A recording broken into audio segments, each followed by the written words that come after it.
તમે ને હું જાણીએ છીએ કે આપણું જે શરીર છે પંચ મહાભૂતથી બનેલું છે, તો આના વિશે આયુર્વેદમાં શું લખ્યું છે?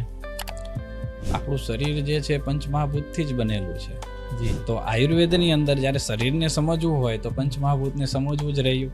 જી એટલે ફંક્શનલ એન્ટિટી પણ પંચમહાભૂત છે અને સ્ટ્રક્ચરલ એન્ટિટી પણ પંચમહાભૂત છે. દાખલા તરીકે જલ મહાભૂત જે રહ્યો આપણો, તો જેટલું પણ શરીરની અંદર લિક્વિડ છે, જેટલું પણ વોટર કન્ટેન્ટ છે, એ બધું શું છે? જલ મહાભૂત છે. બરાબર છે. જેટલું પણ સ્ટ્રક્ચર છે, બરાબર, હાર્ડ સોલિડ સ્ટ્રક્ચર છે, એ બધું પૃથ્વી મહાભૂત છે. બરાબર છે. જેટલું પણ મુવમેન્ટ છે બોડીની અંદર, એ બધું વાયુ મહાભૂત છે. જેટલું સ્પેસ છે, કેવિટી ઘણી બધી છે, કેવિટી, એ બધું આકાશ મહાભૂત છે. બરાબર. અને એની અંદર જે પ્રોસિજરો બધી થાય છે, એક સ્વરૂપમાંથી બીજા સ્વરૂપમાં બદલવી, અથવા એની ઉષ્મા છે, આપણો જે કોમ્પ્લેક્શન છે, વર્ણ છે, આ બધું શું છે? તે જ મહાભૂત છે.